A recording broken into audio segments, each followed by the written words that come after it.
Oh, that would be why. Okay. OBS keeps updating and changing their settings. It's freaking me out. Anyway, now I can be heard. Now the show can start and everyone's happy. Great. I you'd think I'd know how to do this after this long, but no, I'm gonna blame OBS for that one. Anyway, That's fine. yep. Welcome to the just the ETNA crossover episode. Is that what this is? Yeah, I suppose so. Yeah. The podcasters coming together. Hell yeah. So well anyway, people are familiar with my show if you're watching, so how about you and what you do? So yeah, my name is DECosmic. I'm one fourth of the Even Though Nobody Asked podcast, where we discuss speedrunning and other current events and life stuff. I also run a ton of action games. Primarily, I'm known for the Devil May Cry series. Featuring Dante. That's kind of featuring Dante, yeah, from the Yeah. Devil May Cry series. Sometimes Virgil from the Devil May Cry series. Mm. And I also do a lot of PS2 games as well. Um, the latest PS2 game that I ran like at a GDQ was the Bouncer, that beat 'em up that Square Enix made like near the launch of the PS2. Hmm. You know, funnily enough, the PS2 is the only PlayStation I don't own. What? I You know, need it's to add weird, me one right? of those, It's man. backwards. Yeah, there's so many of them that have been made too. Yeah, Not easy, not hard to come by. I just haven't gotten around to it, but one of these days. I do have some PS2 games, so we'll get there. Anyway, um, looking at your profile, I chalked it down to you run a lot of games that I've either mostly never heard of or have at least never seen. So this will be interesting. There's a lot of them. There is a lot. It kept going. I was a bit surprised. So, anyway, we can start from the beginning. Speedrunning. How did it come across your radar? So I was mostly aware of it from GDQs primarily, and I also have a friend who was into it for a while. She ran like Shantae, the Shantae games. She was really into like the 100% categories for that, and she would often talk to me about speedrunning those games as well as like some classic Mega Mans. And then she ran like Skies of Arcadia for a little bit, and that was like towards the end of her 10 years of speedrun. So that was like the primary pathways that I came to like know speedrunning as a hobby. And when did you start?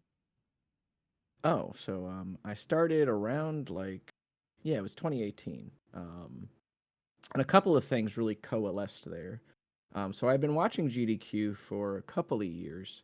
Um, and then I was in kind of like to get a little vulnerable and personal. I was in a situationship with a friend for like a year and a half, and then that whole thing ended, and I found myself with a lot of like free time, and I was like, well, I don't really want to go back to playing fighting games right now because that was like a big thing that I had going on before then. Was like traveling a lot for fighting games, and like before I got into a couple of relationships, that was like my big thing. And I was like, I need a new hobby that I can just kind of do by myself now that I just have a lot of new free time. Um, and around that time, I ended up seeing a video from AGDQ 2017 where Maxi Lobes was speedrunning the first Devil May Cry. And even before I knew what speedrunning was, I had played through the Devil May Cry series in its entirety, like multiple times. Those were games that like I would just boot up and just play long before like I knew what speedrunning or really was. I just loved playing them casually. And when I saw Maxi's video for DMC1, I was like, oh, so people do speedrun things like outside of Halo or Zelda, like a lot of popular games, because that was usually what I was used to watching. And those runs are like really fascinating. But I was like, I don't know what kind of space there is for the games that I like. Or like at least the games that I'm super attached to, because like, you know, the Halo 2 legendary run from I think it was probably AGDQ 2017 or one of those earlier GDQs is like one of my favorite speed runs that I've ever watched. But watching that video of Maxi doing DMC1, I was like, I think there might be something here for me to do. So I started in 2018 running the second Devil May Cry game, which is not usually the game that people start with, or a game in general that people start with is a game that they dislike. But I mostly did it because I was like, well, I don't want to potentially ruin a game that I like for myself if I end up not liking this hobby. And I also figured, well, if there's things that I can learn and extrapolate about Devil May Cry 2 while I'm speedrunning it, then I can only imagine how much fun I'm going to have speedrunning the ones that I have a real fondness for. So around the time that the trailer, actually, the announcement trailer for Devil May Cry 5 dropped, which was like middle to late 2018, I was like, oh yeah, I want to try this out, like I really want to give this a go because when DMC5 drops, I really want to try and speed run that too. Get on the hype train right off the bat. Yeah. Yep. People love doing that. Now they even have to like block the leaderboards for a week so they don't get Yeah. bombarded. But That was fun. so it worked. You liked it. It did. Yeah. A lot. Yeah. Quite a lot. Yeah, Um it'll do that. Indeed. Yeah. I didn't expect it to have like such a grip on me like it did, but now I think I've speedrun over like probably 60 games at this point. Did I do all those speedruns well? That's probably up for debate. But I did try my hand at a lot of games, even if it was only a couple of runs. There's even still ones that are like in the backlog that I'm like, yeah, I need to go and try that out soon. Um, and the speaking of the hype trains that you were talking about, the funny thing is about like DMC5 was that was such a weird time to be on like the hype train for a new game because that was a game that sold like 5 million copies at launch. But that was also a game where like there was a ton of people that were joining the speedrun Discord, but not a lot of people submitting runs. Now, like, when you see, like a new Resident Evil game come out or something, there are tons and like dozens and dozens of people that want to submit runs, and that's why they have to like put these embargoes down and everything. But it was so strange with DMC5, like, even though there was a ton of hype behind it, we never felt like super pressured to be like, "Hey guys, we need to take a bit," to lock everything down because there was really only like this core group of a few people, myself and my homie Loner Hero. Um, he and I got into speedrunning around the same time, and we've kind of like cross pollinated a lot of games together, even though we kind of have like a lot of places where we deviate as well. Um, but there was like this really weird, like there was a strange, like, I don't know. It's not like an in crowd type of thing at all because, we were always down to help people that were getting into the series or like, Devil May Cry 5 was a first speed game for a bunch of people that tried it. Or even if it wasn't their first speed game, it was often their first foray into the Devil May Cry series as a speed game. So um, it was cool to see like this core base, like really putting the game through its paces while also not having like an overwhelming amount of activity in the Discord. So it was an interesting but really cool time to be on the hype train for a new game. And that was pretty early on into your journey, so got to experience that right Yeah, off the bat almost. absolutely. Yeah, it gave me a lot of insight into um not only like routing but also like an exercise in it taught me a lot about moderating, honestly. And it taught me that like moderating a leaderboard first and foremost is that like you have to let the game be the game, and then from there like the community can figure out what the rest of the leaderboard looks like. but like any percent is you just let the game be the game. Because at the very start, like we had an idea of, like what we wanted the run to look like. And then I was like, guys, I think we're going about this wrong. I think we need to not get so up in arms about how busted this one weapon that Dante has is, and just let it ride, and then we can maybe figure out alternative categories around it. So I'm very grateful for that experience to like level me out and give me perspective on like, even though you have an idea of what a speedrun for a game should look like in your head, or whether or not like you want to, like you're like, oh, I want to really run this new game, I hope this run is to my liking. You can't make it to your liking. It either is or it isn't. So Yep. Um, so before that came out, did you just run the second game, or did it branch out before then? oh yeah, so after I ran both Lucia and Dante for Devil May Cry 2, because I started with the side character, which is Lucia, and then I ran some Dante. I went to a game called Vanquish, which is a third-person shooter by the people that made like Bayonetta and um, Metal Gear Rising. They would go on to make Metal Gear Rising, but by this point, they had only made Mad World and Bayonetta. But it was also directed by Shinji Mikami, who directed like the first Resident Evil, and he directed Resident Evil 4, Dino Crisis, that sort of thing. Um, and I was quite bad at that game at the time. That was going from DMC2, which is quite a simple game, to Vanquish, which is, I was frankly quite in over my head because it was a completely different skill set than what I was used to, given that it was like a high octane, like very movement heavy third person shooter with a lot of intricate routing as far as weapons go. So I ran that for a little while and I was like, I am bad at this. I am going to go and run the first Devil May Cry now. So that was what I did for a while. So I ran DMC 1 and 2 pretty much up until DMC 5 came out. And I think that I also, yeah, okay, I am remembering this correctly as well.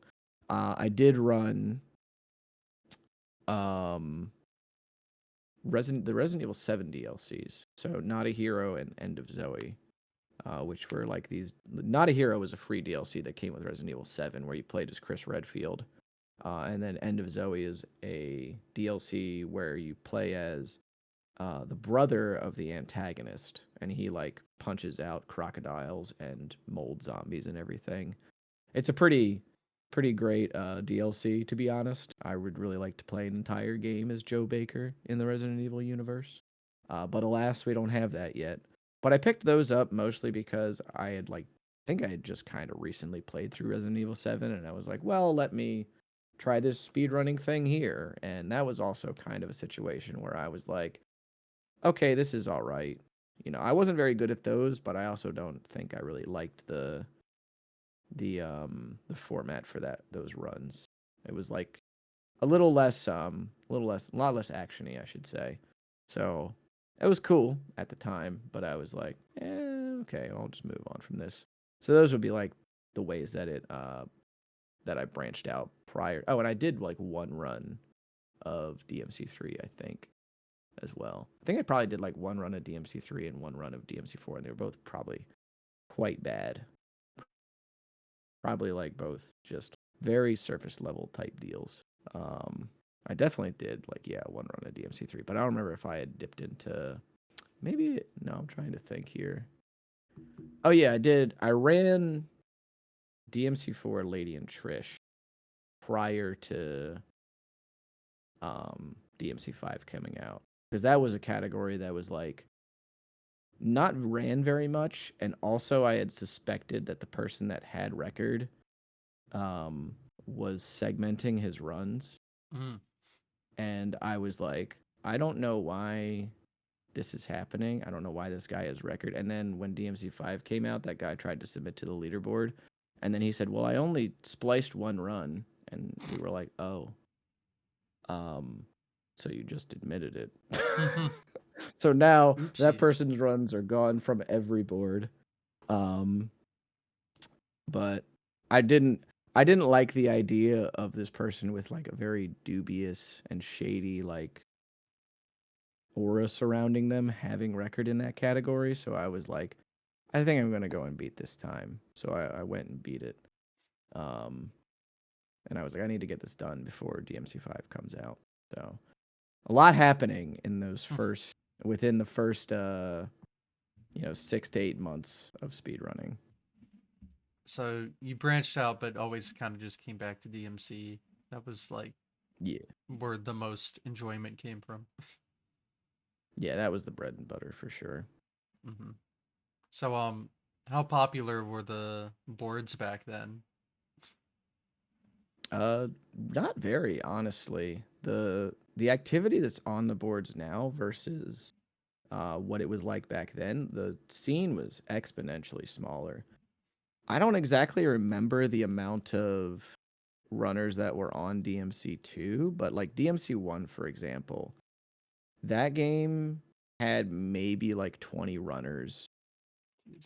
if that, went on the any percent board when I came and did it, like when I started running it. And now that the any percent category for that game is approaching like its 100th submission, it's on like 96 now.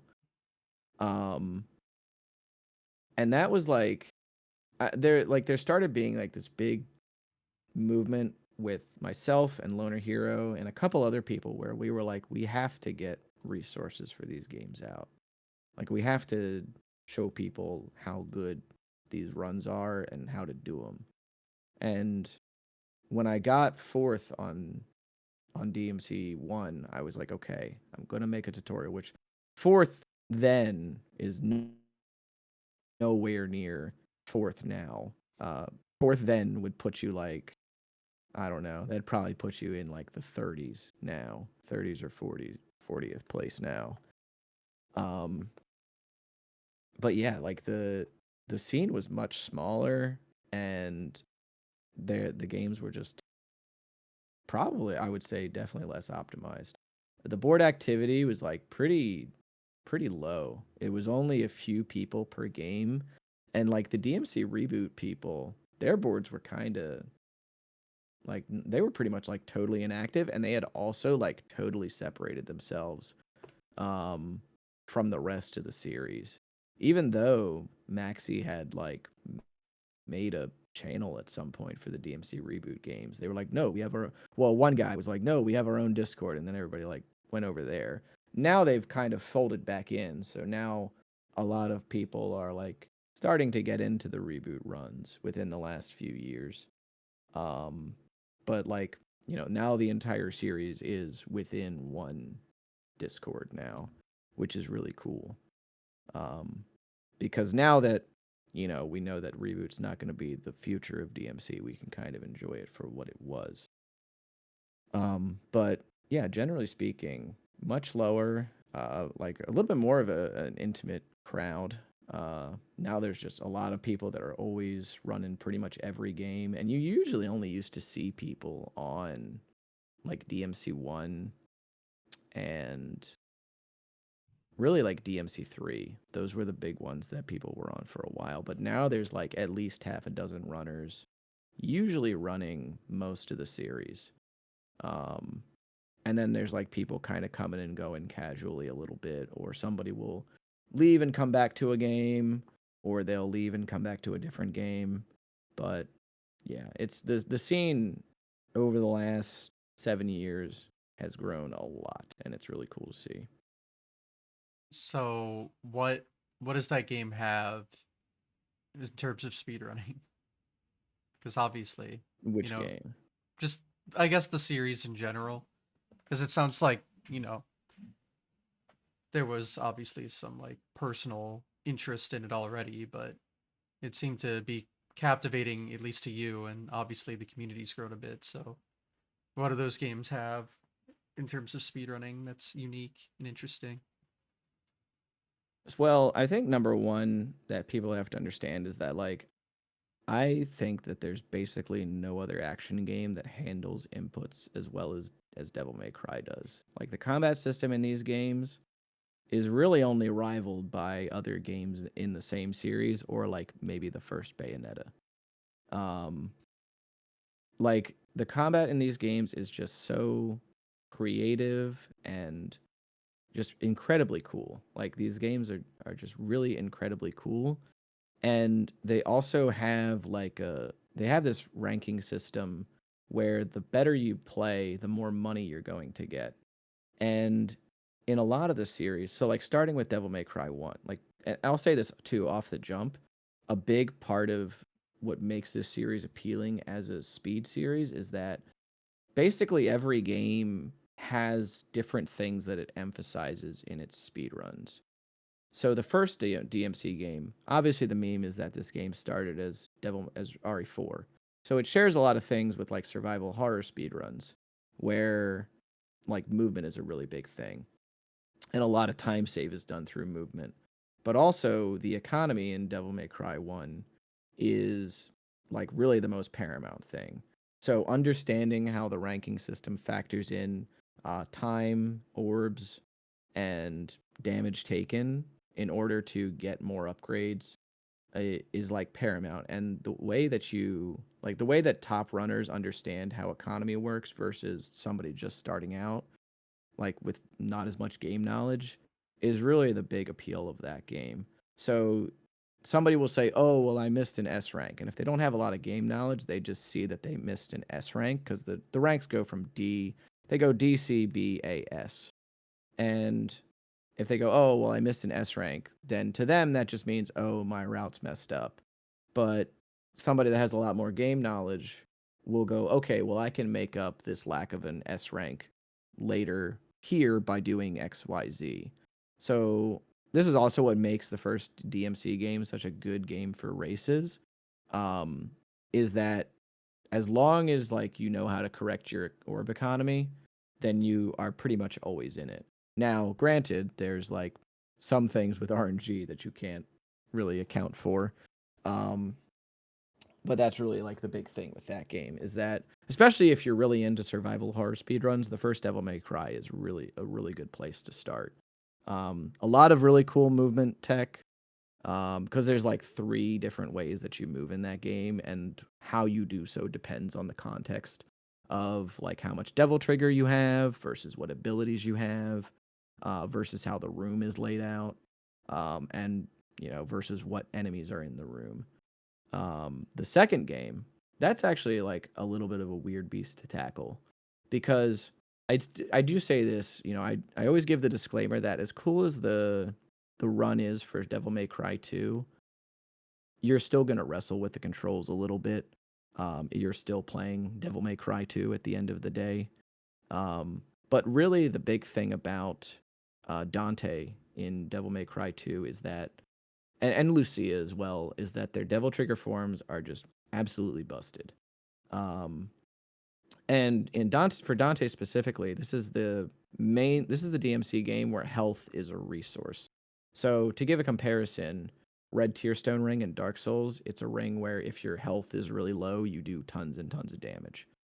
Devil May Cry 2 has a Devil Trigger form where when your health is really low, Dante goes into like this what they call Desperation Devil Trigger, where he goes into this like extra powered up state and he just deals tons and tons of damage with like a completely different move set than what he normally has. So a lot of strats are actually built around managing the health bar. And that's definitely the most unique part about this game is that like ever since the series has started, if you get near a wall when you're in a mandatory encounter, a hand will come out and swipe at Dante. And there are strats in DMC2 specifically that use that hand dealing damage to you in order to set up room clears with the Desperation Devil Trigger. And there's even parts where like you'll kill an enemy as the hand is like hitting you to put you into red health. So then you can immediately go into the next room and just, you know, murk the boss that's in the next room with your red health devil trigger. Um, that game is also interesting in that like that is also one of the examples where early on in the scene developing, Devil May Cry 2 was like a pretty bare bones run in terms of upgrades when there was less dedicated runners for it. But when Loner Hero came along, he showed everybody that like we need to grab these upgrades pretty early on, even if they're kind of out of the way, so that we can stack lots of damage and lots of mobility for late game. So he really showed that like, more is more rather than less is more in that game. When everybody was like kind of gunning it to the end, he was like, I'm gonna go like a minute out of my way to grab this one upgrade, but trust me, we're gonna save like 3 or 4 minutes later because now we're gonna be able to do so much more damage. So that's really the big thing with DMC2. DMC3 and like kind of like DMC3 onward, this is where like the Devil May Cry that people like proper know is the really stylish combat, tons of freeform movement options, loads and loads of weapons that all have different options. That's kind of where this series proper begins. Now, that being said, in DMC3, it is actually one of the more bare bones runs in terms of weapons that you use and upgrades you buy. The big driving factor for DMC3 is that the skill ceiling on this game is incredibly high. Blocking and like perfect blocking in that game with the Royal Guard style is like 3 frames, and then there's also a move called release where Dante will put his hand out like this. And if you do it perfectly as an enemy is attacking you, it's basically a parry. Um, he'll like zoom through them and deal a ton of damage. And he has a revenge gauge where when you block somebody, you can stack up like a damage gauge in order to then release that damage back at them. So there are strats entirely in that game around doing basically a 3 frame trick at the drop of a hat in order to not only build damage for later on maybe a boss or a wave of enemies, but also just blocking incoming damage from enemies as well, and then dealing that damage too. So execution in that game, there's also jump canceling in this game too, where Dante he'll have like a move with these dual swords where he goes like this, and then he'll land in front of the enemy. But if you're like on top of them, you can actually just jump off of them again and reset your air actions, and then you can just do the attack again. So you can do this with pretty much any aerial attack in the game, and that makes the amount of damage that we can deal to bosses increase exponentially.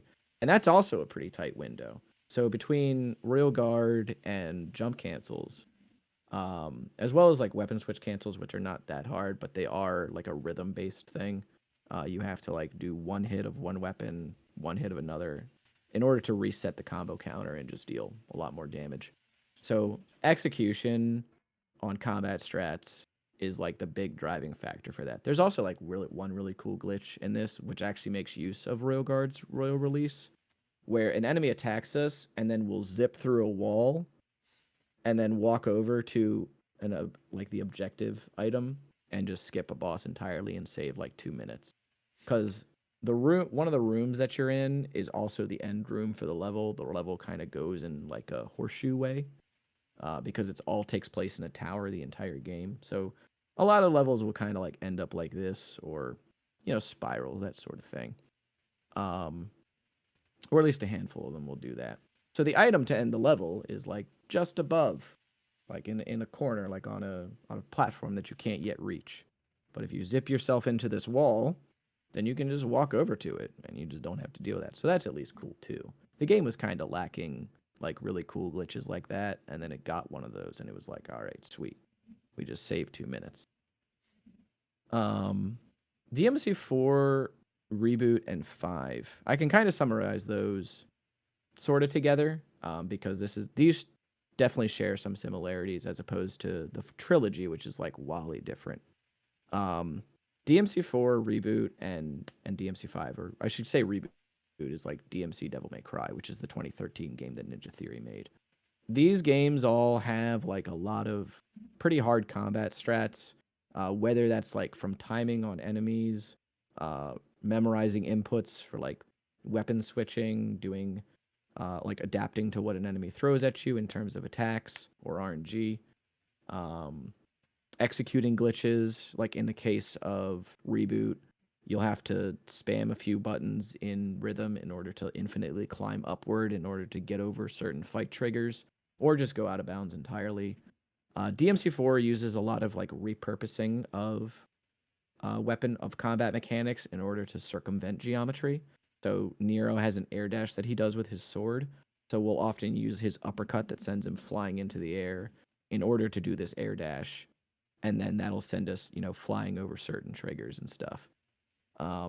There's even a point where there's a level where you would normally have to run through an entire like poison gas infested area, but Dante has a bunch of height gain techniques across like his 4 styles and like 6 different weapons that he can launch himself off of like a combat training dummy in order to like send himself through a ceiling to the end of the level. So we save like 2 minutes that way by just doing like essentially like a combo video style sequence of inputs. Devil May Cry 5 also kind of takes like everything from the rest of the series and just like pushes it into one game. So there's like pretty traditional speedrun skips going out of bounds. There's resource management with Nero's Devil Breaker mechanics. There's the classic Dante like walking arsenal type stuff where you have to memorize what weapon you're on, what style you're on, what you need to use in the moment, that sort of thing. Um, Divvying up the resources between all 3 of the characters to decide who gets what upgrades when in terms of the routing. There is a lot to these games, and I think that the general like skill ceiling for the games, as well as maybe in some cases the skill floor for some of the later titles, is also what attracts people to them. Well, one thing I definitely noticed is I see how your fighting game background kind of helped lead into this because it's a Yeah. very combat heavy tech game. Oh yeah, absolutely. I always tell people like when a new action game comes out, they're like, "Oh, are you gonna like try and find glitches?" And I'm like, "Dude, I'm a combat guy. Like, I will lab out combat all day. I will, route the economy. Um, but if somebody's gonna find glitches, it's probably not gonna be me. I'm not very good at glitch hunting. Now, when glitch hunters come to me and they're like, "Hey, I got something you need to check," I'm like, "Oh, say no more. We're gonna do it now. And I find the cross section between like glitch hunting and like what I'm doing with the combat routing and the economy routing to be very interesting because when the V skips were found in DMC5, immediately we were all like, well, now there's going to be these levels that we're skipping with V, and that's like a bunch of orbs that we're missing out on. And now we have to get this ability as soon as possible to actually do the skips. So how plausible is it to do this like as early as possible? And I was like, well, as long as we no damage a few missions and we buy like one less ability on this mission, then we're fine. And there's also like cases where in like Devil May Cry 4, there was routing done that was like, okay, well we're gonna skip this thing, so that means we get less proud souls, which in Devil May Cry 4, that's a specific resource to buy abilities. Red orbs are for actually just buying items in that game. So it was like, well, we're gonna get less proud souls. So can we still do these things? Can we set up like what do we actually need in order to do this skip? Can we make this more cost efficient? Can we refund abilities later to make this route still work? That was a big thing with like when Dante it was found that Dante could, combo his way through this ceiling. It was like what abilities do we actually need for this and how plausible is it to get them by this mission? And it a lot of the time it's like if you're not like on world record pace or if you're not on like a really really high level pace, then you're going to end up refunding an ability on that mission in order to buy one of the core abilities for that skip. So there's an interesting cross section there too. But yeah, I find a lot of like the way that combat tech and glitch tech intersects with these games and how um like the more of the speed run creep, like the speed game creeps into the actual game mechanics itself, is what's really appealing. All right. So I guess going back into kind of your timeline, because what left off on the new game coming out, and it was still pretty early on in Yeah. your history. I guess Hmm. what what happened next? I guess best way I could put it. Oh yeah.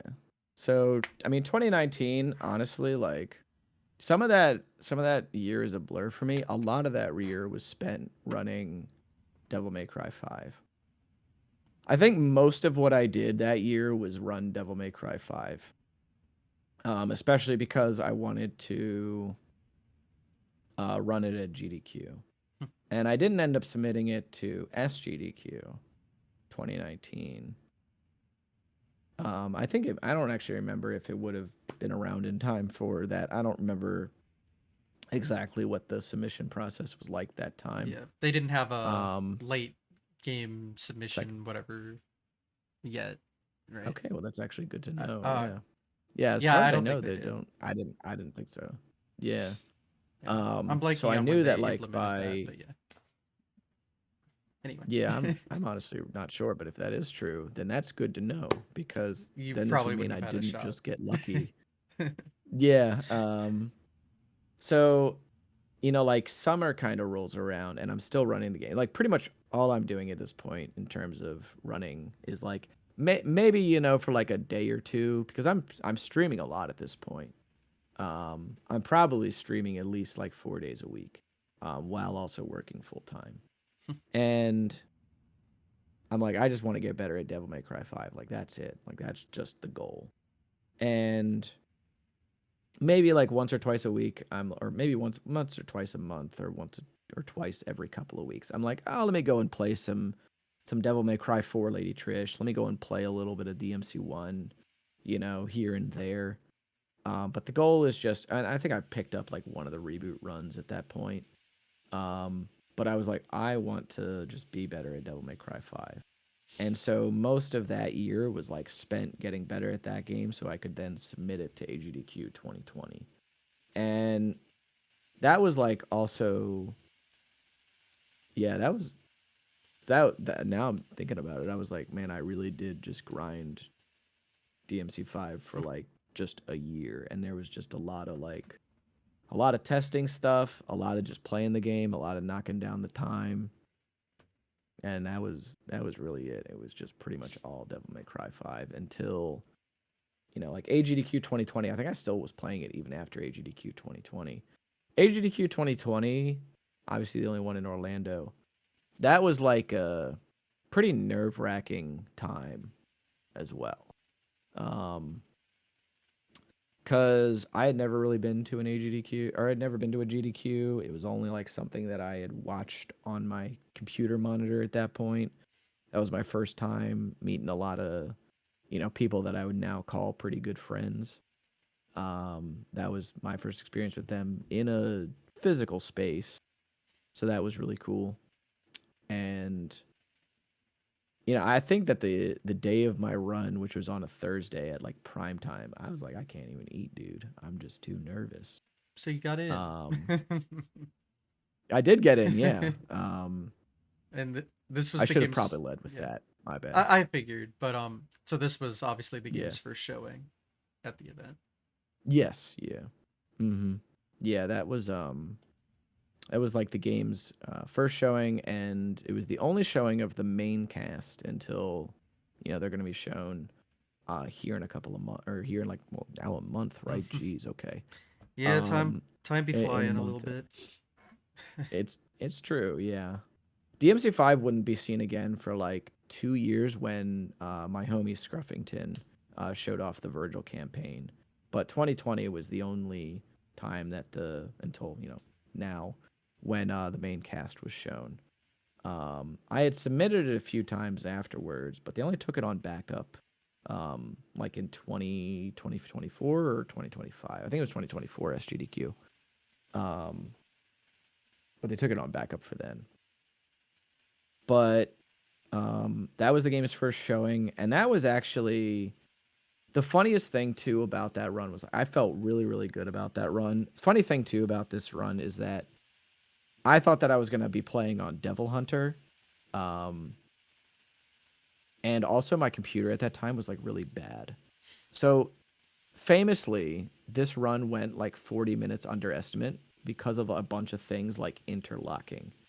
So my estimate for the Devil Hunter run was like 2:15, and then I added 3 minutes on top of that for like showing off a cutscene where Dante dances while wearing his one of his hats or whatever, and it's like a pretty funny point in the story. Um, but that didn't get met, and the incentive for Devil Hunter didn't get met. Mm. So already we're chopping off like 20 minutes there. And then I didn't realize how bad my computer at the time was, because this is when I was actually running the game on PC, because Special Edition would only come to PS5 and Xbox Series, so it's not on PC. Mm. But the Alienwares that GDQ had at the time, the loads were like 10, probably more, 10 or 10 plus minutes faster than my rig at home. So now all of a sudden I had like 30 minutes of buffer window Hmm. that was just not, I just didn't think I was going to have. And then I also got better at the game during the time that I had submitted it and like the actual event. So everybody was like, "What the heck? How did it go so underestimate?" And I'm like, "Well, a lot of things happened that I did not think were going to happen." So, yeah, but none of my incentives got met. Um, and it was funny too cuz I was so underestimate that, and they were like trying to raise money for, I felt a little bad because they were trying to raise money for Final Fantasy 6. So when my run ended, they were like, "Oh shoot. Even though we're more back on track now, we still need to meet this Final Fantasy 6 incentive." So they had to like rush all the Destiny 2 players on stage, um, in order to get them to raise more money for Final Fantasy 6. And I was like, thank goodness. Thank goodness. I would have felt really bad if I had, caused them to have to stall a little bit more, or something like that. But that was a really awesome experience, um, doing that run, because that was like a really weird time in my life as well, because like around that time at work I had like gotten put at like a different store that I was not used to being at. And so there was like a lot of things that I was sort of like, okay, well, life is like okay right now. And then I ended up going to GDQ and having a blast, like meeting people and doing the run. And like there was even a small skip that was found while I was at GDQ that I ended up doing on stage there, because it was like easy enough to do that. It saved maybe like 15 seconds, but I was like, hey, got to show off like world exclusive premiere type stuff. So that was sick. Um, and then funny enough, when I got home, shortly after the shortly after the GDQ run happened, I don't remember exactly how quickly after. That was when all of the V skips got found.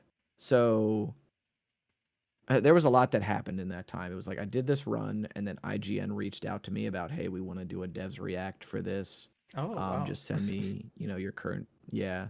So fun.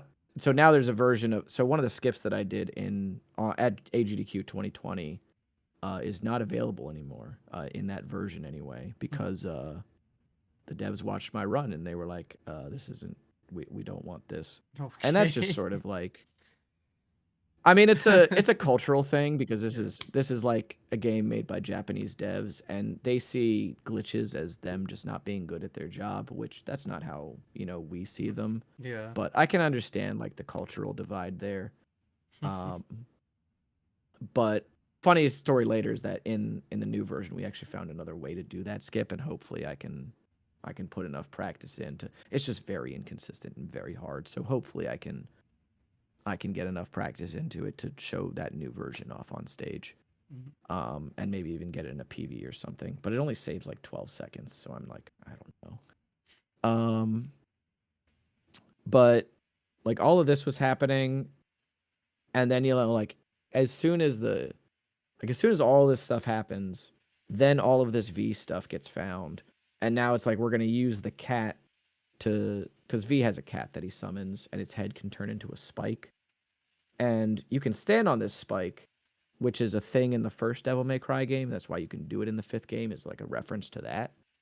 But if your character is in front of the spike in a state where the game can't place you on it, so like if you're in the middle of an air taunt, it will push you out of bounds. Hmm. And so we just sort of like stand at walls and then let the cat be like and spike us through the wall.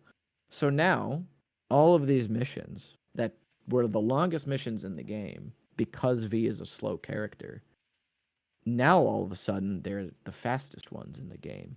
And the missions where we weren't selecting V prior because the other characters were faster, now on most of them we're selecting him. So it's like there's a lot happening with Devil May Cry 5 at this point. So I kept running this game for through the better part of 2020, this version of the game anyway.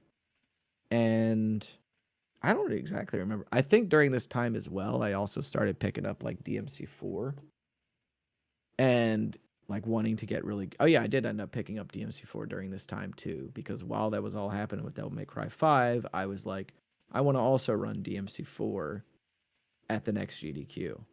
Now, the world record holder at the time ended up running it because it was online and he's from out of America. Mhm. So he ended up running it. And I was like, that's fair enough, you know. And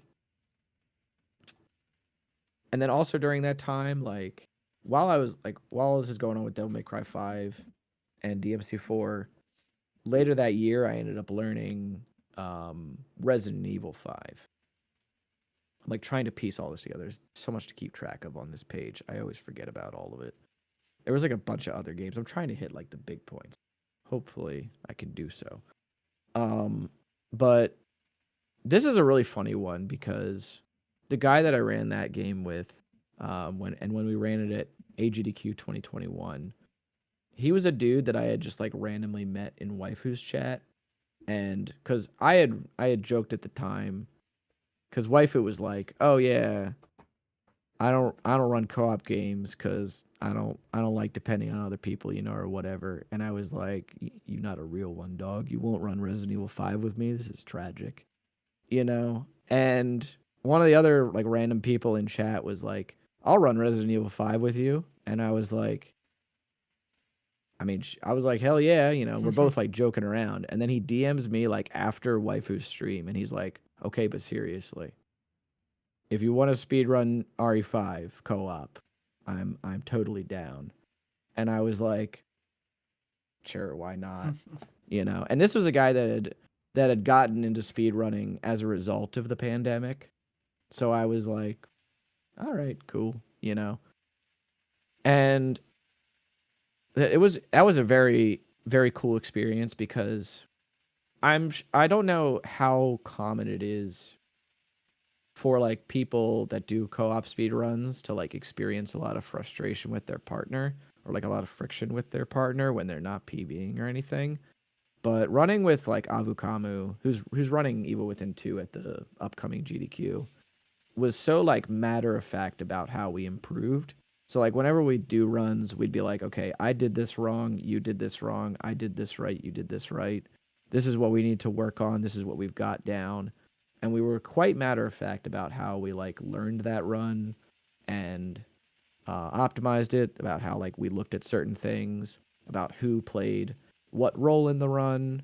Um, and there was very little friction in terms of actually doing the run and getting better at the co-op aspects of it. Like there was even a point where, you know, like there's a pretty hard strat on one of the boss fights, which is pretty much entirely on the second player, which is the role that Avu was playing. And he like messed it up during one of our runs, and I was like, "Dude, don't worry about it. Like we're far enough ahead. We can still salvage this. It's cool. You know, we'll just reset checkpoint and then we just go again. Like we're still gonna PB. It's whatever." And I was like, you know, you should probably sit down and like practice it or whatever. And he was like, no, yeah, I absolutely should practice it. And like then we just moved on, or whatever. And then I was like, what was it? It'd be stuff like, dude, I failed grenade skip like 3 times this run. You failing this strat once is like whatever. So that was a really dope time for me to run that game. We also ran on to like run Resident Evil 6 together as well. It's kind of like all coming together for me, just how much speed running I was doing during this year, because I probably had like 4 games that I was running at this time, like actively, like trying to do PBs in, depending on the day or the week, and it was a lot. There was a lot going on, and I think around this time too, I actually ended up picking up Vanquish again, and having just like because I was a little bit more tenured, or like, it was like a year after my initial stint with it. A lot more of that game like ended up clicking with me, and I was like, okay, now I think I know what I want to do, or like now I know what I need to do in this game. I've been doing too much. I need to hunker down and get better at this. So that was a lot of 2020. 2021 was like a little bit more of the same, because that was also the year where I ended up submitting Vanquish to SGDQ 2021, and that was also really cool. That was sick. That was like also a couch where I had Brian Otto on, and they were really fun to work with as well. All right. Yeah, I know you've had a lot of GDQ runs. Yeah, I don't know how I've found the time to, or how I've made the time to like run as many games as I have, because like again, I'm like going over some of these events just in like 2020 through 2021, and I was like, dang, I did a lot of speed running during those years. Has it died off more? Well, I would say that like it's diversified more, but it's like I don't think I grind nearly as heavily as I did back then. There's definitely games like I just got record back in DMC5 yesterday actually. Um, but that was like the result of me doing like a ton of no resets, and not necessarily doing like long sessions or like super frequent sessions like I used to. A lot of what I do now with games is like I'll often pick up, like more obscure games or games that just sort of pique my interest, and I'll play them for a few weeks, or months, depending if they like really, really catch my eye, like the Atogi series, um, which is like a hack and slash like RPG from FromSoft, the Dark Souls people, and sometimes it's like routing out a game or helping it to route a game, or I'll spend like a few weeks on a new release routing that out. Um, or like if I just kind of want to replay a game, but just with speed strats, I'll boot up something and then be like, all right, well, I feel like playing this. I know the speed strats. I'm going to try and do a couple of kind of casual runs. Um, so like that's definitely where like a lot of the breadth of the resume has come from, is like branching out to different games. But it's been a while since I spent like I don't think that any game has really matched the grinding that I did with DMC5 or DMC4. Um, because I ran those games like a lot for like months and months and months, especially DMC5. Like there was a period of time where I was running that game and I was the only active runner for like, the better part of a couple of years or something. And it wasn't until like late 2020 when Special Edition came out that there was somebody else like my homie Scruffington who really, really wanted to get better at the game. Like I had been teaching him a little bit on the original release of DMC5, and then when Special Edition came out, he was like really hunkered down and like learning more about the game, and I was teaching him more of like the speed run and everything. But yeah, for a while, like I was just kind of grinding that game by my lonesome. So it's like to answer your question directly, I would say that I do a lot less of spending time on one game, and now I spend around the same amount of, like, maybe probably less over. It's less time overall, but I would say I spend probably a month or so like on most games anymore. I don't really like heavy grind a lot of stuff anymore. So it's more casual now than it used to be. Yeah, it's like, yeah, definitely. I mean, what now I'm like going from, like 5 days of streaming a week to down to like 2 or 3. Definitely gonna be a little more casual in that regard. Mhm. So, well, I guess in terms of the timeline, kind of moved around a bit. I don't know where to fall back on, but Yeah. I mean, I can kind of go for like 2022 because I'm trying yeah. to figure out, because I'm like trying to piece together some of this. Um, because there's a lot, and my profile is so out of order. I'm providing a I'm like thought-provoking trying to use my, exercise here. yeah, it's a lot. I'm like, why did I do this to myself? Yeah. And like I said, I'm trying to hit like some of the major beats for you. Um, because that is, I feel, pretty important.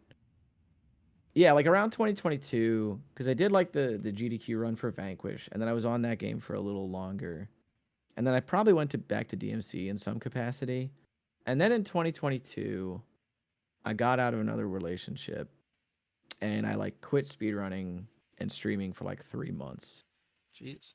And I was like, I just kind of need to do other things, than like sit in my room and play video games.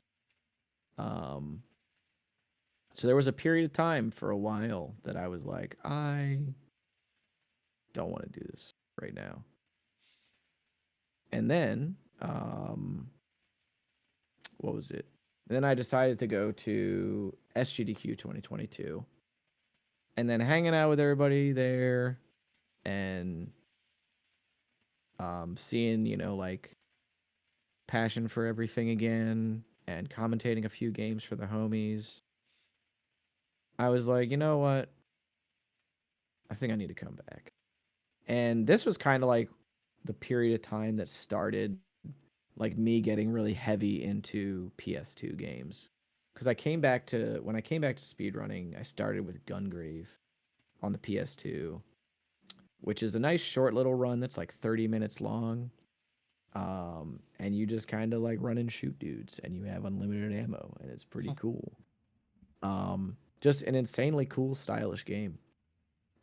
And from there, like I really branched out a lot into streaming console games.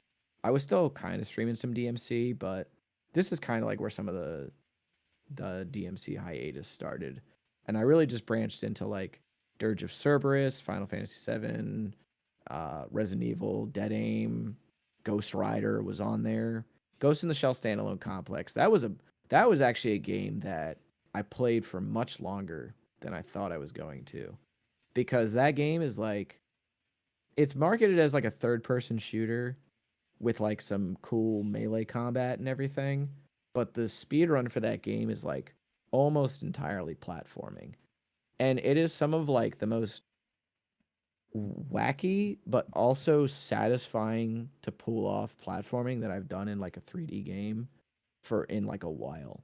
And that's actually one of the runs that I did, like that's on my profile currently, that I was like super proud of, like that I'm still kind of super proud of, is because like that run is just kind of tough, and like nailing a lot of the tricks in that run is tough. So I was really into that game for a while. And I think I was like third or second in that game for a bit. And that was dope. That was a ton of fun. Um Let me see what else was on here. This was also, yeah, Chaos Legion I got into. Um it's like this is over the course of the next couple of years. Chain Dive, which is a game that I need to go back to. Samurai Western. Yeah, there's a lot going on here. But this is like the start of me being like, this was also when I was like, I don't think I'm ever gonna hit um Twitch partner. Like I had tried and tried and tried for years to really just like put out a lot of video, like put out a lot of speed runs, stream a lot, be consistent. Um, like let people know when I'm live, upload regularly, like my runs to YouTube and everything. Take a lot of opportunities to like the IGN stuff I talked about. Or like if somebody wanted to use the run for something, one of my runs for something else, I was like, sure, go ahead. And I still could like never really break out of the 50 to 60 viewer range. So after like 3.5 years of trying this, I was like, okay, I think it's time to just play the games that I want to play and not use or not like try and just stream what I think people will watch. And that's where it was like a very freeing time for me because not only did I like go into more of a casual streaming schedule and get, a little more casual with speed running. I also ended up changing careers at this point, like in late 2022, like going from retail into finance. And so I was feeling a lot better about that. And like in general, I was like, okay, I can, I'm making some changes in life and feeling pretty good about where I'm at with video games and, just having a lot of fun. So it was cool to um, take a step back in that regard and reassess like what I really wanted out of the hobby around that time. And like I'm still a very competitive person, which is why, now I'm like, okay, well, even though I have record back in DMC5, like I want to push it back down. That's just kind of how I am. And around this time too was when I started getting back into fighting games and I started hanging out with local friends a lot again, um, and meeting up with them like every Wednesday. So a lot of like, just for lack of a better term, like that, like a better phrase, like a lot of better mental health around this time. So it was a lot easier to just sort of go, well, I'm streaming like 20 or 30 people, and that's pretty cool right now. Um, just playing whatever I want to play. So that was pretty sweet. It's a good mindset to have, to just not give a shit. Yeah. Yeah, that was I mean, that was the big thing, right? Is that like for the first time in like 3.5 years, I didn't have to give a shit. Um So and real. I was like, it's like I don't gotta care about the metrics for my stream. Um I don't I care about PBing, obviously, right? Yeah. Like nobody wants to boot up stream and just not PB. But the constant like looming goals of like having to always be the best, or the best that I can be, um that constant looming goal was just not there for a while. Again, I'm just a competitive person, so it always comes back in shades. you know um and I don't think I'll ever escape that. But it was nice to just go, you know what, I think I'm going to carve out something new for myself, because I felt like what I had done already with DMC, because like we had started doing community events as well. There's like a community channel now called DMC Speedruns, where we had ended up having like tournaments and like a relay race for the entire series, a couple of exhibition races that we did, and I was like, you know what, like this scene is set up so well now, like I can kind of take a little bit of a back seat and maybe come back around every now and again, but like I need to find out more of who I am as a speedrunner outside of like these 6 to 10 games that I've been kind of involved in. And I say 6 to 10 because of like DMC adjacent stuff as well.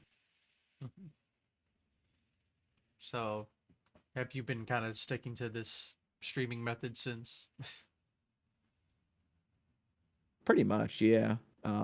For better or for worse, I guess.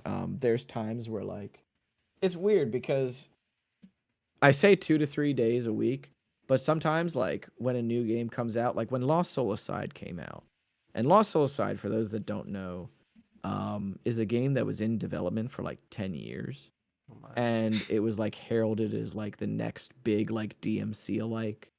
Um, but it also looks like it stars Noctis from Final Fantasy 15 anyway. Like it was this game that spent all this time in development, and it was very much a case of like Sony hire that guy or Nintendo hire that guy, but Hmm. come to life in an action game. And so when that game came out, the first day that that game came out, I streamed for like 12 hours. Oh my And then I gosh. streamed like 11 hours the next day. And then after that, I was like, okay, time to route some more of the speed run. 10 more hours, you know? And These days you're working then too. like after I did well, those were on the weekend, Okay. fortunately. I was gonna say. And then I ended up having fortunately that fell on a weekend where like we also had like a day off because of banking holidays. Mm. Um so I was like, okay, 10 hours here, you know, like there have been times in my life where this was a funny thing too that I forgot to mention was that like in I think it was in yeah, during the last bit of like 2022 before I ended up changing careers, there was like a week where my boss was like, "We don't have enough hours for the store for me to like staff. Can you please take off this week so that I can like staff other positions?" And I was like, "Sure." So Hmm. I ended up like having this week near the end of 2022 being back to like when I was back at streaming and speedrunning that I streamed like a casual playthrough of Resonance of Fate for like 4 days in a row of like 12 hours each. And I Jesus was Christ. like, cool. Yeah. And, like I just randomly I'll just get this energy like this. But then there's days where like I boot up stream for like a speedrun and I'm like, chat, we're at 3 hours. I feel like it's time to not. I feel like it's time to not stream anymore today. Real. So it like it kind of comes and goes in terms of like how much I stream. There's been times where like I'll just this is what I appreciate a lot about people that watch me. Um is that I can be away for like 2 weeks and then it's like, all right, everybody, time for me to do a speed run of some random PS3 or PS3 game that you've never heard of. And those same like 20 to 30 people are just always there. And I'm like, hell yeah. So it's cool to see. But again, to answer your question directly of whether or not I really speak like I stick to that kind of casual streaming schedule. Yes and no, but mostly yes. Usually only like 2 or 3 days a week. So it's just when there's like a special event or extra time off, it's like, okay, now's a good time. Yeah, exactly. It pretty much, yeah. Makes sense. So with with that new schedule and like mindset, just built a huge list of random stuff. So, Yeah. Absolutely. because yep, Yeah, the list goes a while. yeah, I don't remember the amount of like games exactly, and I'm certainly not gonna sit here and you know total them all up for you Count them one by because one. sometimes yeah, but I have to imagine it's somewhere in the realm of like 60 games, probably a little more than that. Um, and I don't know what it is, man. Like action games are just cool. Like I find a game that I'm just like, this is really freaking cool, and I just want to play it. So like 10,000 Bullets was like one of the more recent ones. I guess the most recent ones were like 10,000 Bullets and Anarchy Reigns. 10,000 Bullets was a game that had been recommended to me by like multiple people years ago, and I was like, this looks all right. You know, like okay, sure. Um, it's a third person shooter that has like a lock on system and also like active skills and bullet time. Um, Also in Japan, it's called Farewell to the Moonlit Night, not 10,000 Bullets. It's called Farewell to the Moonlit Night, which is a heck of a name change coming over to the West. And it was only until, yeah, 2025 that I really picked it up. And I was like, dang, this game is sick. Like it's mission based, it's short, it's got multiple playable characters.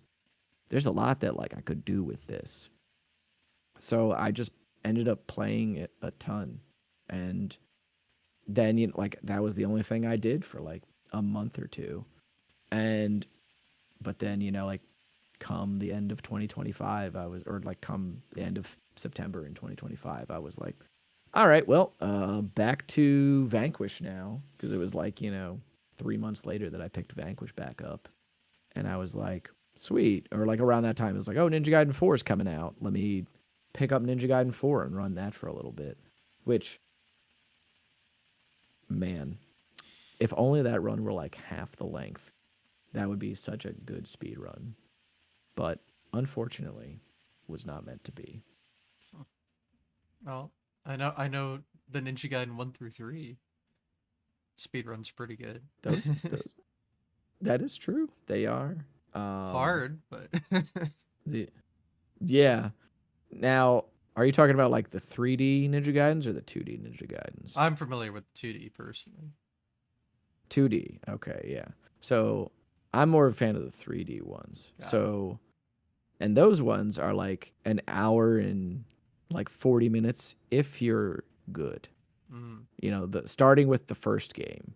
Now the second game I think is probably around the hour and a half mark, but also there's a glitch in that game where if you jump at certain invisible walls or certain walls and then you weapon swap with the menu, you'll like clip through and then you can just sort of like go through the geometry. It's a sick run. You should check it out sometime if it piques your interest at all.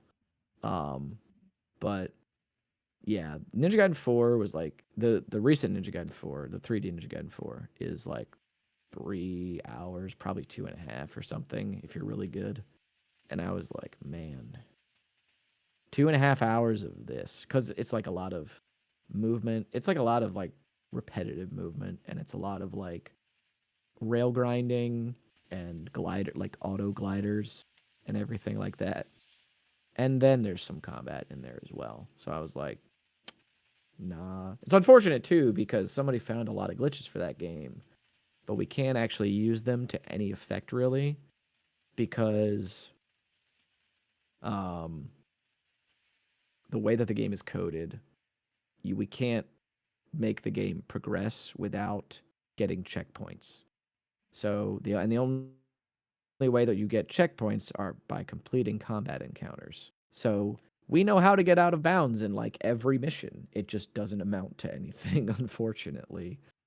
hmm. Yeah, leave it to them to confuse me because I'm pretty sure like a new 2D Ninja Gaiden came out kind of recently, which would technically be Ninja Gaiden 4. True Rage Bound, Yeah. yeah. No, that run is sick. That run is also sick.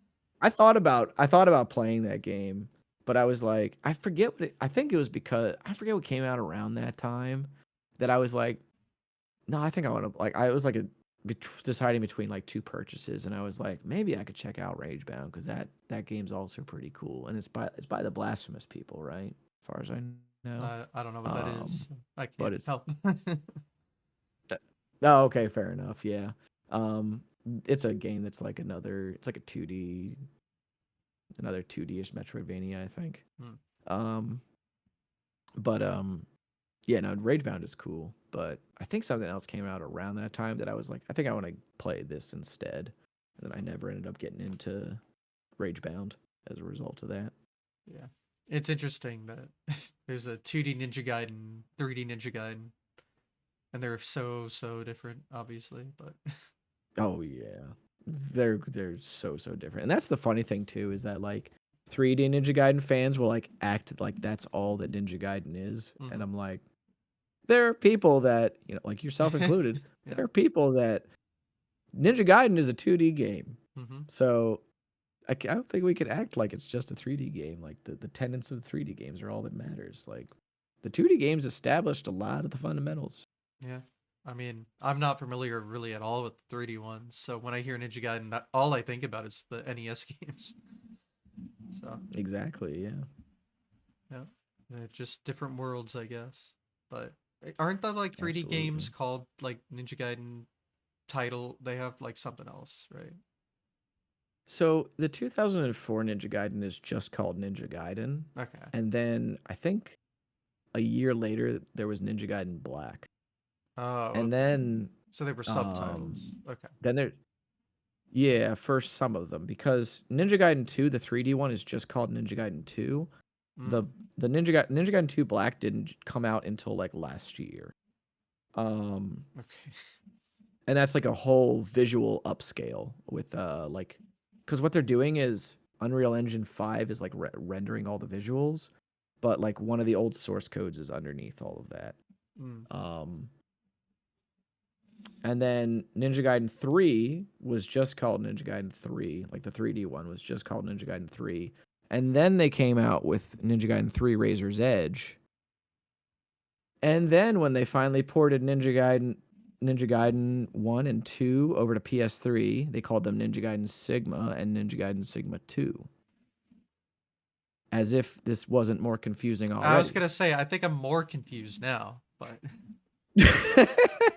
oh well. I don't blame you. Because those it's a very confusing series because of the naming conventions for the titles. Well, oh well. This is why I'm only familiar with the Oh 2D well. games. Honestly, you're probably better off, to be honest. Well, again, it's interesting that there's a whole nother Ninja Gaiden world out there. Whole nother world. Well, is that your timeline of events? I'm trying to think here because there's like another. I'm trying to think of like some other big ones here that I got going on.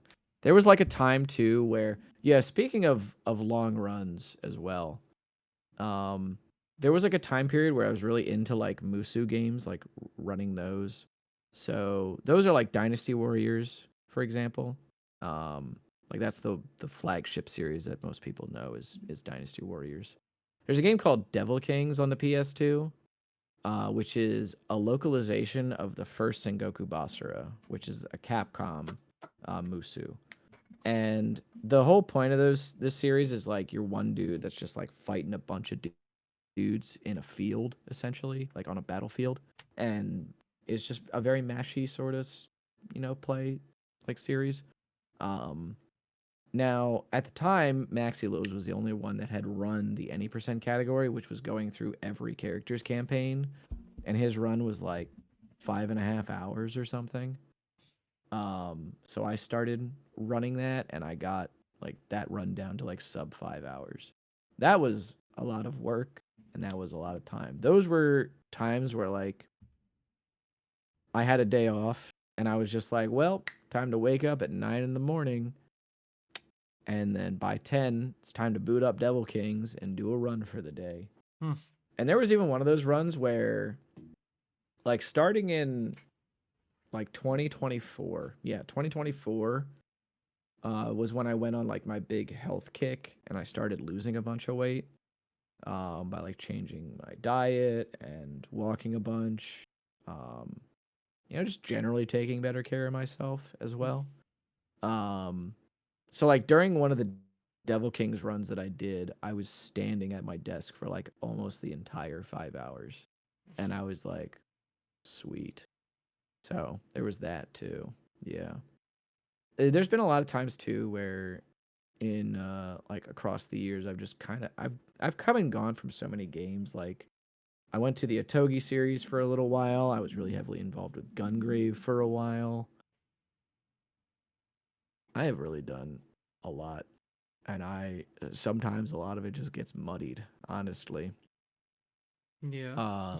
This year though, I can talk a little bit about, I guess, um about this year primarily. Is that like this year definitely is where I felt like a lot of the like more competitive spark kind of come back. Um, where I want to return to a lot of the games that I have kind of left by the wayside for a little bit that are like my favorite speed games, which my three favorite speed games are Devil May Cry 5, Devil May Cry 4, and Vanquish. Um, and in January, I was like, I really want to, because when when Ninja Gaiden 4 ended up being too long, I was like, I'm not doing this. Like, I don't want to spend 3 hours to try and get a run and then have to commit to another 3 hours um, for like the actual attempt. I was like, I really want to go and get record in Vanquish again, or just I guess there was one category that I had never had it in that I was like, okay, I need to really, really do that. Um, so I went and got that, and like, I really felt like the competitive urge of like doing side by sides on strats and really combing over people's runs and taking notes again and like there's this is all kind of stuff that I do casually anyway, but like really getting into the weeds about a lot of things and being very critical of my own play and deciphering, like what is actually optimal and are we just kind of doing this because we're used to doing this and it feels fast or is it actually fast? That sort of thing. And I really was like, I was like, I know that I can do this, so I'm just gonna do it. And I ended up getting record back in the no DLC category, as well as finally getting it in the with DLC category. And it had been like, I haven't run that game in like 4 years. And when I got DMC5 into GDQ, I was already considering coming back to it to run it again. But now I'm like back and running this game, and it's like, even though I was just saying how good it felt to not give a shit, um, it is quite a different experience to come back to something that you've loved so much and go like, man, why did I ever freaking leave? Like this is so fun. This is such a good speed run. And it's like, well, you probably needed to leave for the perspective. And it's been a lot of fun to come back to those two games, and I'll probably come back to DMC Force within the next year, I want to say, and really improve my time there. But DMC 5, I think I'm like, yeah, I'm gonna stick back on this one for a while. And that and Vanquish were like where I really put a lot of my faith in my submissions for GDQ, and those were the ones that kind of made it in. I thought maybe they would take Anarchy Reigns or 10,000 Bullets, just because they're new and they've never been shown really anywhere. But they ended up taking DMC5 for the main schedule, and then Vanquish is on backup. So really glad that like the hard work that I'm like beginning to put back into the games is like paying off, and people have been like telling me like, hey, it's really good to see you like back on this game or back on that game. Like, I really missed you doing runs of this. This game is really sick. Um, and I'm like, hey, thanks. Like again, this is really what I like a lot about people that watch me or like have commented on my stuff or have like been familiar with me over the years is that like it's always kind of the same core people and then some new faces here and there that are always just like good shit, dude. So that feels pretty good. So sounds like you've had a few world records in your speedrun career. Yeah, a little bit. A little bit. Some of the some that were uncontested and some that were heavily contested. Because Records are like records. I could sit here and tell you that's true. I mean, I could sit here and say to you like, oh yeah, I have record in 4 categories for Anarchy Reigns, but like I set up the board for that game basically, and I'm like one person that's run 3 out of 4 of those categories. The other person ran it Still like once count. or twice. Yeah, it does still count, but I like the again. I'm just competitive. No, I'm I get sorry, I can't escape it. we all are a little bit. That's why we're here. A little bit. It's true. Yeah, absolutely. So I guess what are the more impactful ones then? Oh yeah, that's a good way to put it. Yeah, some of the more impactful ones are like Vanquish and DMC5. I'm trying to remember one. I mean, even just getting like second place or whatever in Ghost in the Shell, that would felt like really really good. When I got record in RE5, that also felt really good because that game specifically, we didn't know it at the time, but you could just put Steam in offline mode to avoid this. But if you experienced a disconnect in online mode, in RE5. It's a little bit to explain, but I'll shorten it and say, with the way that we had set up our save files, if you disconnect in RE5, the game does not save the progress of the, like the person that disconnects. So if somebody disconnected during our run, then the whole run was gone because they didn't have any other weapons or any other upgrades or anything like that. For the co-op thing. Yeah, for the co-op thing. Okay. So there was like a stretch of a couple of weeks where we had been on record pace a few times, and we had disconnected during a certain cutscene. And we were like, oh my freaking gosh, dude. Like there it goes, just out the freaking window. And then actually getting record there was like us just overcoming our own technical incompetency at the time. But now there's actually a way to set up the save file that doesn't actually matter. So good job us for suffering for no reason. But it did make the record at the time all the sweeter. I think the first record that I ever got was in DMC2 Lucia. And just as like a testament to how much the scene has grown over the years, that time, because it's still up there on the boards. I haven't run that game in like 7 years, so since like 2019. That time is now like 9th on the boards. And that's still a relatively small category. Compared to the rest of the scene, like to the rest of the series. But when a former like record time is now 9th, and it's 9th by like a good bit, like a good amount of time, like this is good. This is a good sign for the scene. Yep. You can only be a part of it. Life goes on. It's true. Yeah, absolutely. Can't run every game and contest everything forever. It's just not feasible. No. That's the one definite in speedrunning, I guess. Yeah, true. All right, so Absolutely. go over more marathon history, I guess. No, you covered a couple of big things, but I'm sure you've done more. Yeah. I see your name a lot on the schedule. Oh yeah. Oh yeah. It's a little bit, yeah. So where do you want to start, I guess is the question. We could just go over your full like marathon history, but you can just kind of, you know, just brush over what you've already talked about and then go into more detail about some other stuff. Oh yeah, so like for AGDQ or for GDQ in general, I've done on the main lines, obviously DMC5 at AGDQ 2020, RE5 AGDQ 2021, Vanquish SGDQ 2021,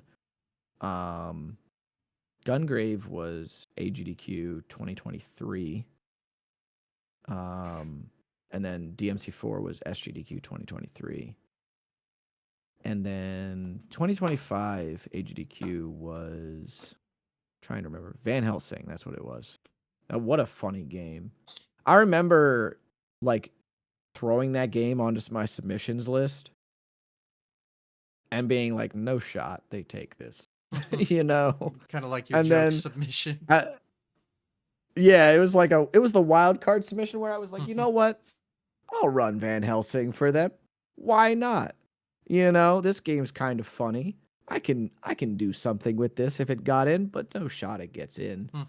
And so I like control F, like Devil May Cry or whatever, and nothing shows up and I'm like, maybe I didn't get in. So I started scrolling through the list and I was like, Van Helsing? What? So I was like, all right, I guess I'm running Van Helsing. And then I remember asking one of the committee members, I was like, what did it? I was like, I'm really grateful. Like, don't get me wrong, but it was not the submission that I expected to make it. And they were like, we just thought it was funny, dude. And I was That's like, all that matters. all right. I was like, I'll take it. Cool. Excellent. And then yeah, and then SGDQ 2025 was the bouncer. That was also kind of a funny one because Asuka 424, she was like talking about submitting a 3-way race of that game. And she was like, "You need to understand, Cosmic. This is happening with or without you. I just want to know if you're in." And I was like, "I'm in. I'll do it." And that was when I drafted one of my buddies from the Dirge of Cerberus community, Dynamite Dan. And I was like, "Do you want to learn a second speed game?" And he was like, "Yeah, I'm down. What you got?" So he The learned it for the bouncer. event. And that was pretty. The bouncer. And I was like, man, hopefully this guy doesn't hate me after learning this game. And he didn't. So it was all good. I have never But I've heard. also done. You've never heard of the bouncer, No. or Well, granted, I haven't it's heard like a most of it's these things, but a. I mean, the if it had bouncer Asuka is. involved, I can understand. I have an idea of what the game, like the game quality might be. So It's a cool game. It's definitely a time capsule, is what I'll say. It's All it's definitely indicative of the time in which it came out. In terms of like smaller stuff that I've done, so I was a part of ARPG Me a couple of times, which is where they have like action RPGs, and their definition of action RPG is a little loose. So like I did Devil May Cry 5 for them, as well as I did Gungrave. Um, the probably the smaller marathon that I've been involved with the most has been a marathon called Breaking the Habit, which is organized by a few people. Namely, I knew about it through Marforia, one of the homies. She runs a bunch of Resident Evil stuff, and now she's like known for the horror cooking games, which is pretty sick. horror Um, cooking games. yes, so like you have to man a cooking station at like a kiosk, and then sometimes horror things happen while you're Uh, doing so. okay. So it's like a scary cooking game. Hey man, sometimes the lights just go out while you're making somebody a hamburger and you're like, "Oh no. What's going on?" Okay. And there's just some jump scares sometimes. Hey dude, I think it's cool. They're neat little like 20-30 minute runs. It's pretty sick. Um but I've done, I think, yeah, 3 runs for them. So I did Gungrave for them. I did Devil May Cry 5 for them, as well as Van Helsing. And that's a really cool um marathon. They do fundraising for American Association for Suicide Prevention. It's pretty awesome, pretty great cause. Hmm. And what else was there? There's been a couple of like one-off things that I've done too. Like I did a run of Resident Evil 5 for Shots Fired, which is Matt's marathon. I also did Hollow Speed, which was a marathon that I think Sneevil had. She's another Resident Evil content creator. Trying to think here. Oh yeah, there was also I think the only other in-person marathon that I've done was for a side event at a event called RGB Land 5. And this was a marathon, or like a land party essentially, that happens in a part of Pennsylvania. And I forget exactly what part of Pennsylvania it was. But it was part of RGB Land, where there's just like tons and tons of computers hooked up, and people are doing like this weekend long LAN party in a central location. And PMC Trilogy, he had a side event one day for a speedrun marathon. So I actually drove like an hour and some change to go and run Gungrave and Vanquish for that event. That was basically just me pulling up with my laptop and my PS2 to play Gungrave and Vanquish. And that was a lot of fun. And that was also cool because like it was such like a grassroots feeling type of marathon, because there's no charity or anything. I obviously don't have really any commentators except PMC, who's running the event, and he's just kind of like chiming in every now and again. So that was really cool, like just playing these games for just like a handful of people that were, sitting there, or people that were from the LAN party that were walking by and checking it out for a little bit. That was a really cool experience as well. Um, I've also done like some ESA stuff. I stopped submitting to them, I think around 2021 or so, when they stopped doing a lot of when they pretty much stopped doing like the online events and everything. Um, and I'd like to go to an event in Europe at some point, or like an RPG limit break as well, which is, obviously here in America. I'd like to do other stuff outside of like on the big circuit outside of GDQ, but I haven't actually made plans to do that yet. I should probably submit to more marathons than I do, like smaller marathons. And I was doing that a lot for a while because I was also part of like the Thunderthon crew, which is like a now defunct charity marathon that um, did fundraising for like an animal shelter. Um, and I was part of that staff for a little bit. That was pretty early on as well in my speedrunning career. I learned some things from that too. It was a pretty good experience. I should probably submit to. Oh yeah, and I also did Calithon presents Stand Strong. I also did the Only Marathon, which was fundraising that Fast Pace Events did as well. That was that was a long time ago, 4 years ago. That I did Vanquish for them as well. That was dope. I think they took Vanquish because it's a Sega game that's like run by a lot of Sega people. And yeah, no, I should probably just submit to more events at this point because I just have a lot of lesser known games that that I think are worth showing up for. So it's a good amount. I also do commentary for like a lot of hotfix stuff, and I've done a bunch of hotfix runs for like Devil May Cry. It's like the big one. And I don't remember what else I've done on hotfix as well. Yeah, it's mostly been Devil May Cry, like various Devil May Cry games, and I do a lot of commentary for hotfix runs as well. Although that's not really like marathon, but same vein. It's So close enough. Yeah. yeah, close enough.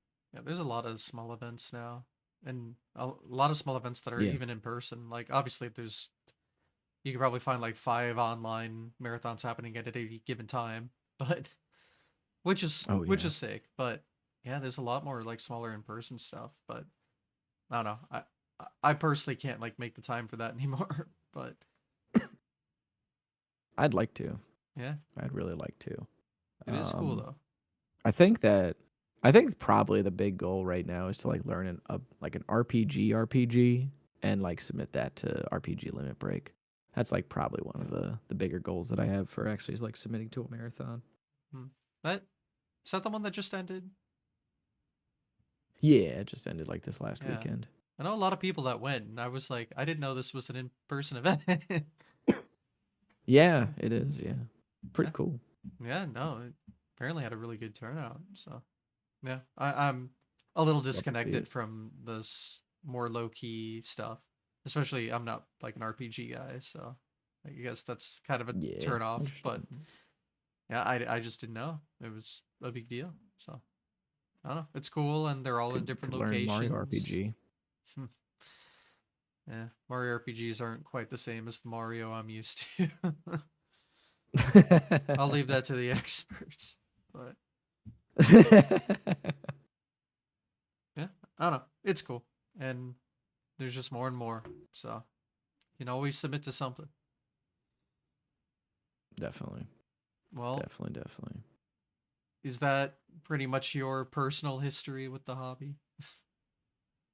Pretty much, yeah. I mean, anything else is just kind of getting pretty far into the weeds, but I Yeah. think we've covered a lot of the big stuff. Yeah.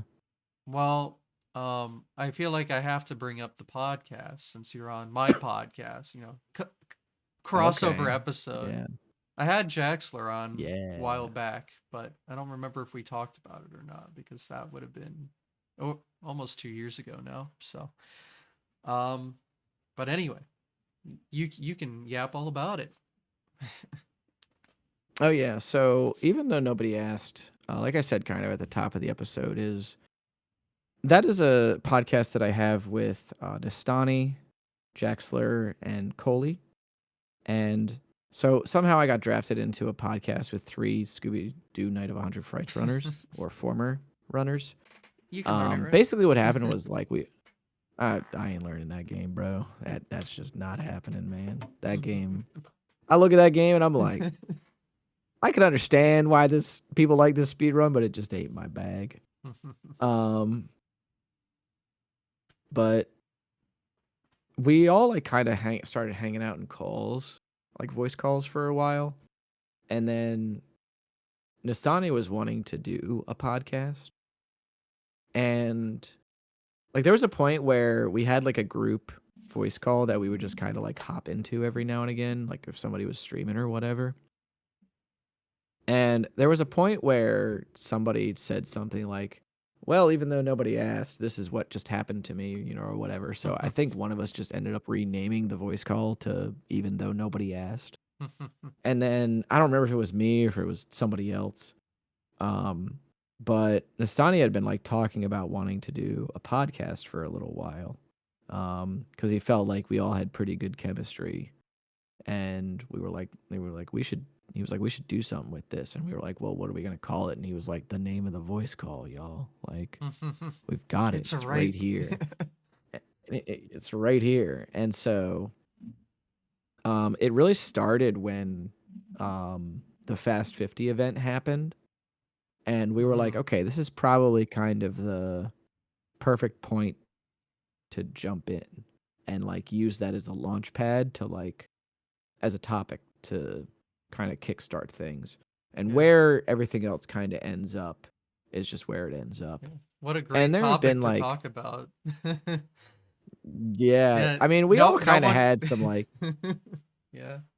nothing controversial there, Yeah, right? no. Nothing at Yeah. all. Yeah, I talked about it myself, it was a great time. Nothing bad happened at all to anyone. Anyway. No, nothing. No, no, Nothing no. nothing at all. Um, It's fun to but laugh about. we had like we kind of had like some interlocking opinions, but there was like a lot of actual nuance to the conversation that we had about it, which was cool. Um, and like a lot of my background as far as like what I like talking about, or the way that I structure, or like I want to structure something like a podcast is very like it's taken a lot from like esports journalism or like Behind the Bastards, which is a podcast all about the worst people in history. So it's very like you come with like sources and this is what you talk about and like all this. And there was like Nastani wanted this to be like a very free form thing as well. And so I had started off with like coming through with topics that were like pretty serious. And um like everybody else was like kind of on board with it, but he was like, this is kind of what I want to do. This is like the vision here. And I was like, what? I can get down with this. So it was a learning experience for me to, I guess, just take myself a little less seriously while I was doing this sort of thing, and trying to tap in more to like, doing some humor while also talking about like slice of life stuff or like talking about my hobbies. And I think that Jaxter puts it very well that our podcast is to not only talk about speedrunning in a way that's like good for laymen and speedrunners to understand, but also to like so that people understand like the multitudes that we contain, even though this is like the front facing part of us is like this hobby. So there's a lot that we cover like on an episode to episode basis, and then there's some episodes where we just don't touch on speedrunning at all, and then there's some episodes where that is the only focus. Um, and it's been like a pretty good learning experience in terms of like seeing, the same people kind of every week and just talking to them in a recorded setting about something. and learning to play off of people and understanding each other's strengths. Like Coley is like one of the best question askers ever. That dude has like whenever we have a guest on, especially, he will like always ask them a question where I'm just like, my gosh, why didn't I think of this? That's so good, you know? And Nastani is like very good at being like a driving force in like getting us to and from topics. And he also has like a bunch of topics that he brings to the table as well. Um, Jaxler is quite good, as you can probably tell from the Blue Sky clips, of just Yeah. being very quotable for one reason Unhinged or is the another. A word I lot of the use. yeah, unhinged is a pretty good way to put it. Your words, not mine. I was going to say it, but you beat me to it. But Uh-huh. it's all good. And I think that it's quite fitting that he adds a little bit of the chaos there, even though Zastani, like in the larger context of the episodes, he is quite chaotic as well. So like there's this one half of the aisle where it's like him and Jaxler, and then there's like Coley and I who are there sort of to counterbalance it.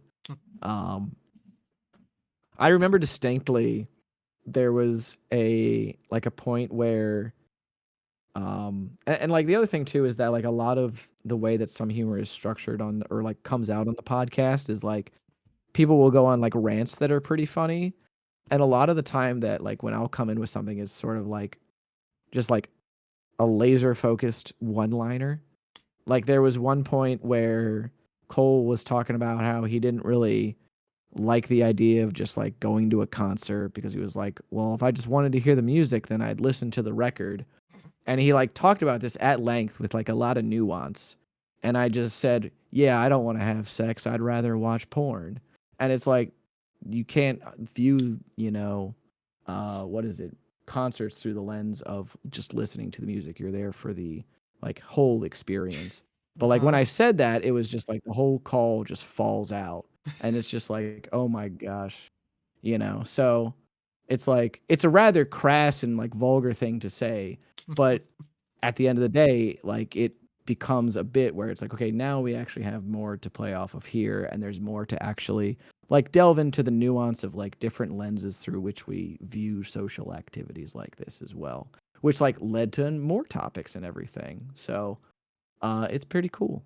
I've had a lot of fun doing it. We've been doing it for 2 years now, which is I don't know if we ever thought it would last that long. Um, and we're gonna actually be doing our first fully in person episode at SGDQ. And by fully I mean like all of us are gonna be there because all of us have runner badges. So the other episodes have either featured myself and Jaxler or Jaxler, Nastani, and I. So this is the first time that Cole will also be there in person. And it'll be a pretty cool time. So looking forward to doing that. We also have a pretty special guest for that episode planned. Um, so yeah, it's pretty dope. So if you like people talking about kind of current events with speedrunning or current events with gaming and other sort of slice of life stuff, because there is times where like I think that a lot of what we do also talk about is like pretty vulnerable stuff, like pretty vulnerable life stuff, or like confiding in each other in like a very public setting. So I think it's pretty healthy to have that happen, which is pretty sick. Um, so yeah, that's kind of even though nobody asked in a nutshell. Mm-hmm. And I'm glad that, not all the speedrunning podcasts are the same because your format's incredibly different compared to my basic ass format. So Oh yeah. I mean, I would say that there's like I'm glad that like shows like yours still exist because especially because I think what you do a very good job of is like just not having the usual suspects on all the time. And yes. even though the format is like is like fundamental and tried and true, you do a very good job with what you have, man. So don't downplay uh, yourself. I wasn't saying that as like a bad thing. I was just this is objectively like the Oh, okay. easiest format possible. Oh, I got what you're saying. Yeah, Like fair getting enough. four Fair people enough. together every week to yap. I mean, that's a little more planning. Um, That's true. Yeah. and sometimes you'll bring a guest on, and that. as you know, it can be hard to get guests on sometimes. I have to do that once a week, and I've been doing that for 3.5 years. So you can imagine how hard that can be sometimes. But Yeah. Yeah, that's no easy task, especially when no, it's like, how do I think this person will respond to a cold DM? yeah, How that's is the this other gonna thing. go over? You know, because Yeah, you never know when you send that thing out. You know, I just expect to what's get gonna left on happen. red because that happens at least 10% of the time. But when it doesn't, it's Well, awesome. And usually when I'm yeah, rejected, it's not over like, you gross. No, it's just like, I'm busy, or I don't really like, you know, the being a center focus in talking that about way. And it's like, myself. yeah, no, that's plenty fine. So, Oh but yeah, I make it work. But yeah, absolutely. I'm very much, I'll just have anyone on, really. It doesn't really matter. Hell yeah, Everyone has their own perspective in speedrunning, so everyone's equally yeah, valid to talk about it. 100%, And that's the fun hundred part. percent. Well, anyway, if you're ever looking for guests for yours so we can get the double crossover episode, I, I am available. We will add you to the list. Yeah, Hmm. 'cause You have a list. I have a we've got list a too. list that we Yeah. gotta get through. Hmm. We got a list. Yeah, we've all got lists. This is how podcasts are done. You got to have a list. Got to keep it organized on the Hmm. the Excel spreadsheet. You know, as Yep. well. Well, Google Sheets for me, but yeah.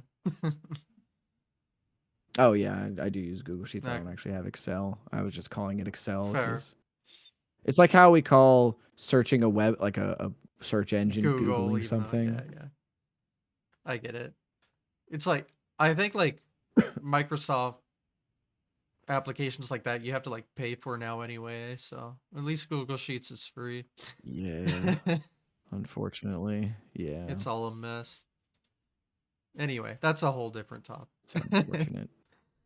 Oh yeah, Well, I mean, did we cover everything about you?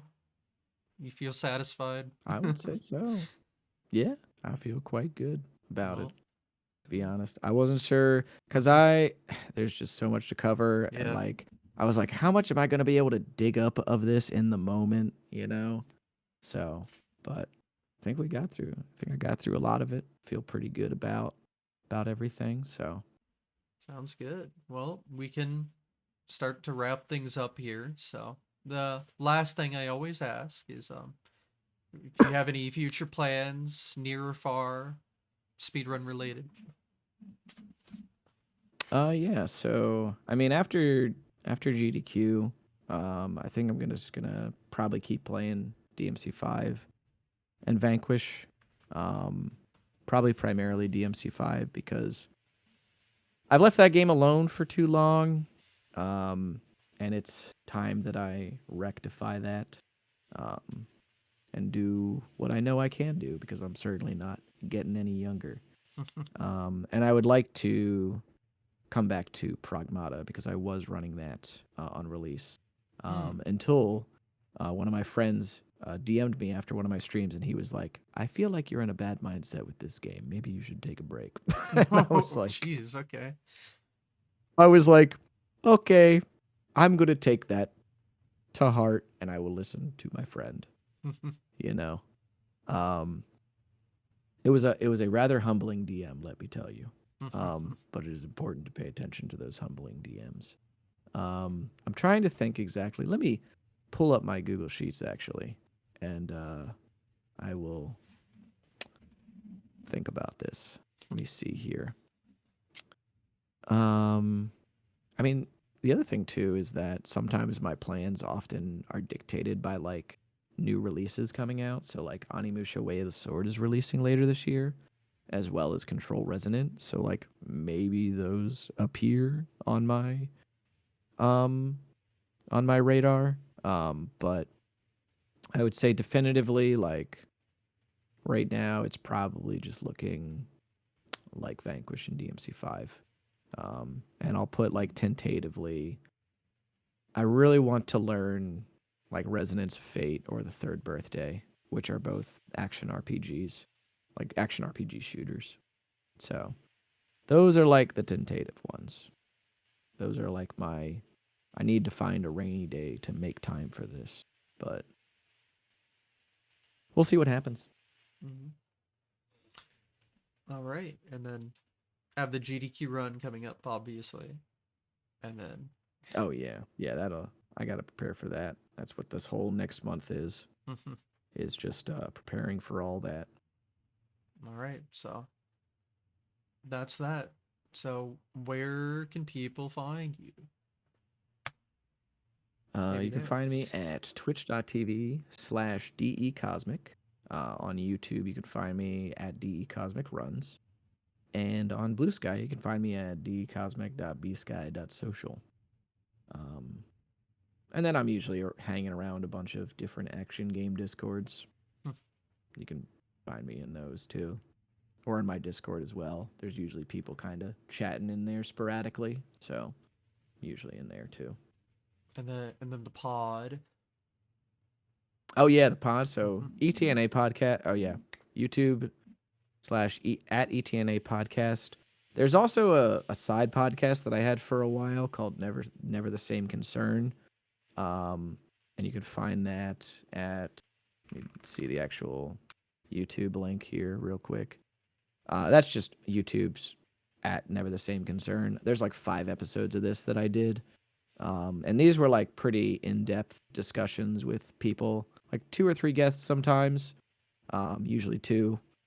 Really kind of getting into the weeds about specific speedrun topics, where I brought like sources out and talked about stuff at length with people, um, and like really got into the nitty gritty about certain aspects of the hobby as well. But haven't done that for like a year or 2. I don't know if that ever comes back, but that was certainly a good experiment for a little while. So, All right. Well, I guess that's everything. So all right. Thank you so much for having me on, dude. I appreciate it. thank you for coming on and yapping with me about things. Absolutely. Yeah, it was a lot of fun. Well, um, you all know the drill. I've done this enough. I don't know. You see, once you've done 100 and whatever episodes, it's just I don't know how to start or end these things. It's just gonna be the same generic. Thanks for watching or welcome to the show. I Thanks for watching. don't know. Anyway, before I embarrass myself further, I'll go ahead and just say bye. Check out more episodes coming soon and or online. Okay.